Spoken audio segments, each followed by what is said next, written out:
같이 말씀 보도록 하겠습니다. 오늘 요나서 3장 1절부터 10절 우리 구약 성서전과 본문 우리 함께 읽었습니다.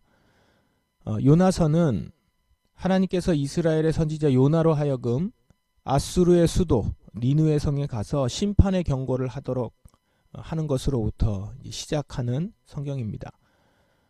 아수르의 제약이 하나님 앞까지 이르렀다 이러면서 요나에게 가서 심판을 경고하라 이렇게 얘기했죠. 그런데 요나가 하나님의 명령에 따르지 않고 도망갑니다.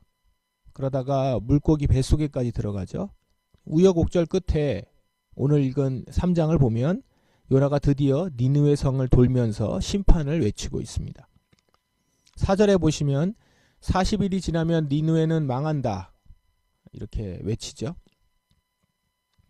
요나가 기대하는 바는 이렇게 전하면서 기대하는 바는 니느웨는 변하지 않아야 된다라는 것입니다. 이렇게 전해도 니느웨는 변하지 않아야 된다.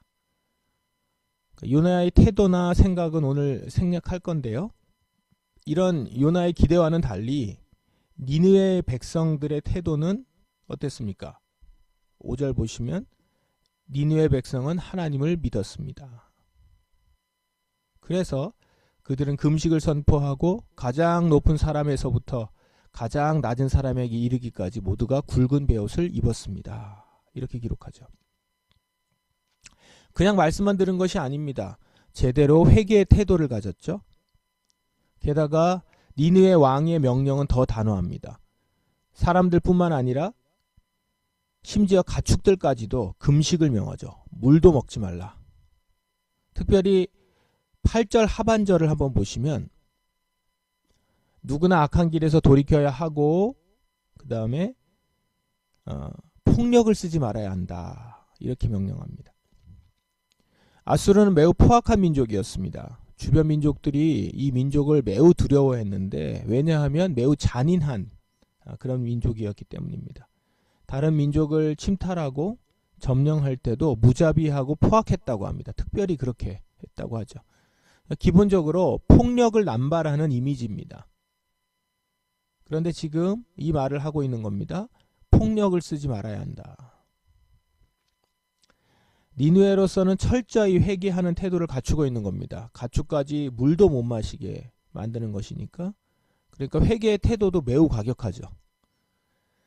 어쨌든 이런 그들의 태도에 대해서 하나님은 그들을 용서하십니다. 10절에 하나님께서는 그 해 백성이 하는 것 곧 그 악한 길에서 돌이키는 모습을 보시고 마음을 바꾸셔서 그들에게 내리기로 작정하셨던 재앙을 내리지 않으셨습니다.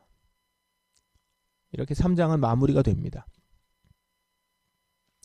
오늘 본문을 마귀의 시험이라는 관점을 바탕으로 보자면 니느웨 성의 백성들은 전형적으로 마귀의 앞잡이 노릇을 하는 자들입니다. 마귀의 시험에 그대로 순응해서 그것을 더욱 악화시켰죠. 우리 복음서에 보면 군대 귀신 들린 사람이 나오는데 마치 군대 귀신 들린 사람들처럼 포악하고 잔인하게 정복민을 학살하고 몰살시켰던 그런 자들입니다. 그들은 본성대로 행했고 그 힘은 강력해서 주변 나라들과 이스라엘은 그 위협에 두려워 떨었었습니다. 그런 그들이 지금 고개를 돌려서 하나님의 경고에 귀를 기울이는 것입니다. 그리고 정신을 차리고 마귀의 시험에서 벗어나서 금식의 회개를 하고 있는 그런 상황입니다. 그리고 하나님은 그 회개의 기도를 듣고 계십니다. 자, 로마서 1장 말씀 이어서 한번 보겠습니다. 로마서 1장 1절부터 7절 말씀 성경을 읽고 그리고 같이 또 묵상하고 이제 요나서와 로마서 부분을 같이 연결해서 보는 데까지 가보십시다. 우리 같이 말씀 보겠습니다. 로마서 1장 1절부터 7절 말씀입니다. 오늘 본문은 로마서 첫 서론 부분이죠. 맨 앞부분입니다. 서신서인 만큼 인사말로 시작하고 오늘 읽은 내용들은 전부 인사말이죠. 먼저 사도 바울은 자신을 소개합니다. 사도로 부름을 받은 그리스도 예수의 종으로서 사도로 부름받은 그리스도 예수의 종으로서 하나님의 복음을 위해 특별히 선택되었습니다. 이렇게 돼 있죠. 사도로 부름을 받은 그리스도 예수의 종, 하나님의 복음을 위해 특별히 선택된 자다랍니다. 여기서 복음은 2절에 하나님께서 오래전에 예언자들을 통해 성경에 약속하신 그리스도 예수에 대한 소식을 말합니다. 그분은 사람으로 태어나 죽었다가 부활하셨고 하나님의 아들로 선언되셨다라고 합니다. 바울은 그분 예수 그리스도를 통해서 은혜와 사도의 직분을 얻었습니다. 그래서 이제 해야 될 일은 모든 이방인들을 불러 주 예수 그리스도의 이름을 믿고 순종하게 하는 것입니다. 바울은 이 일에 특별하게 부름을 받았다라고 얘기를 하죠. 그러면서 동시에 로마서의 수신자인 받는 사람인 로마 교회 성도들에게 말을 합니다. 6절에 여러분도 그들이라고 하면 이제 이방인들이죠. 그들과 함께 부르심을 받아서 예수 그리스도의 사람이 되었습니다.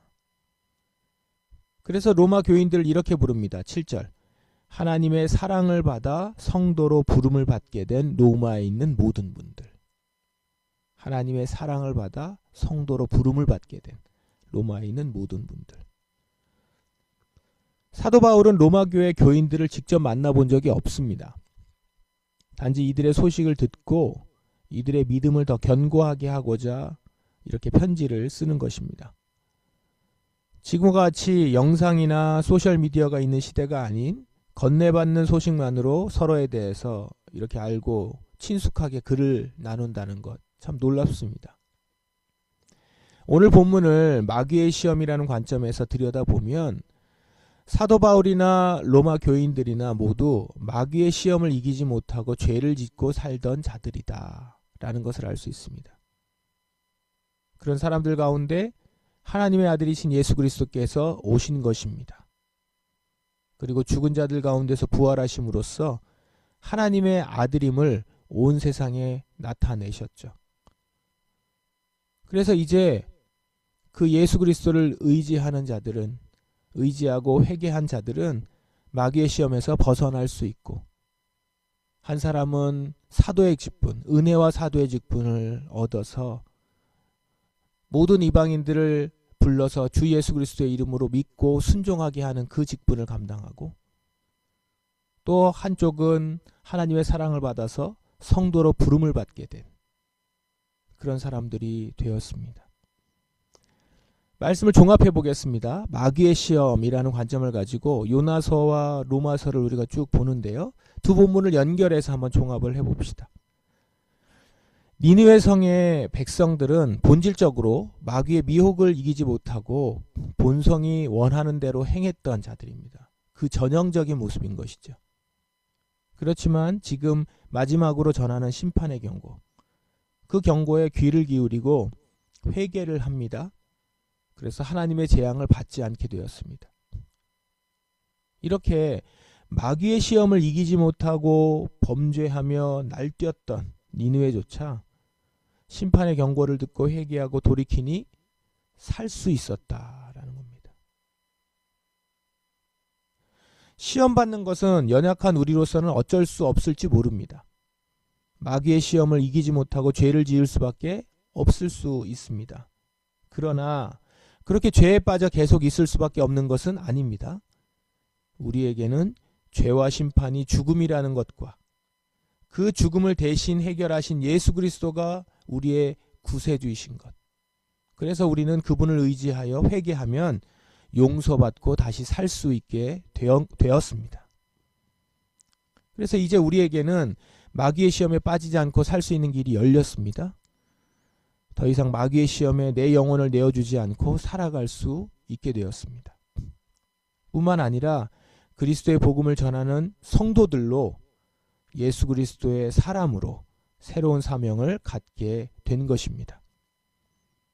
그러므로 여러분 더 이상 우리가 마귀의 시험에 빠져 살지 않기를 깨어 기도합시다. 먼저는 다시 한번 돌아봅시다. 내가 참 회개가 있었나?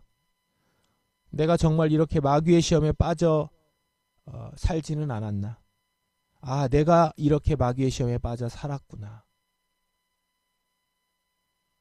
이것을 내가 인정하는 시간들이 있었나 한번 돌아보십시다. 오늘 성서장과 시편이 나오죠. 성서장과에 보면 시편이 나옵니다. 그 시편 기자가 자신의 죄를 뉘우치면서 진정으로 회개하는 기도문인데, 니느웨에서 했었던 회개, 그리고 사도 바울과 로마 교인들이 하나님의 부르심을 받아서 사도의 직분과 성도로 부름을 받게 된 데에는 다 이러한 회개가 뒷받침되고 회개를 지나쳐 왔습니다. 한번 보십시오. 2절 3절에 보시면 내 모든 죄악을 다 씻으시고 내 모든 죄들을 깨끗하게 해 주소서. 내가 저지른 잘못들을 알고 있으니 내 죄가 항상 내 앞에 있나이다.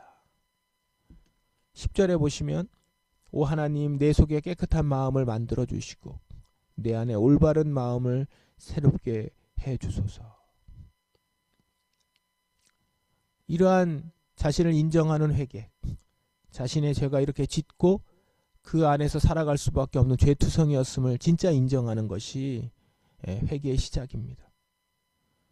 이렇게 고백하며 진실로 회개하는 자들에게 하나님은 내리시려던 재앙을 거두시고 새로운 사명의 자리로 우리를 부르실 것입니다.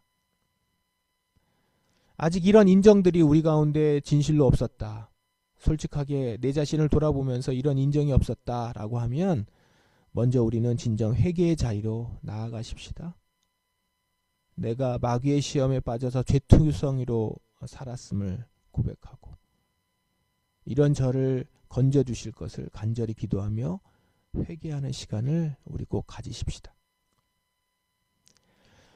우리가 마귀의 시험을 이기신 예수님을 묵상함으로 사순절을 시작합니다. 예수 그리스도가 걸어가신 길을 따라서 우리가 걸어가면 우리도 예수님처럼 마귀의 시험을 완전히 이기고 승리할 수 있을 줄 믿습니다. 사도 바울의 축복으로 여러분들을 축복합니다. 하나님의 사랑을 받아서 성도로 부름받은 여러분, 주 안에서 하나님 아버지와 주 예수 그리스도의 은혜와 평강이 가득한 삶이 되기를 축원합니다. 이 축복을 다 받아 누리는 진실로 회개함으로 주께서 심판 가운데 있는 우리를 구원해 주셨음을 우리가 모두 다 그 은혜를 받아 누리고 그 안에 살아갈 수 있는 저와 여러분이 되기를 바랍니다. 시간 같이 기도하겠습니다.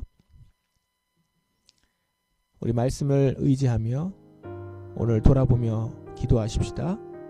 진정한 회개가 마귀의 시험에서 우리를 건져주실 것이고 내가 마귀의 시험에 빠져 살지 않게 해주실 것입니다. 먼저는 자기 자신을 돌아보며 내가 마귀의 시험에 빠져 살았었던 모습을 인정하고 또한 그 앞에서 더 이상은 그렇게 살아가지 않기를 간구하며 주님을 붙드십시다. 진실로 회개하는 자리에 없었다면 그 회개의 자리로 나아가시고 그 회개의 기도들이 있었다면 이제는 더 이상 그 시험에 빠지지 아니하고 하나님의 손에서 성도로 주의 복음을 증거하는 사도로 살아갈 수 있는 제가 되게 하소서. 이렇게 기도하며 나아가십시다. 기도하겠습니다.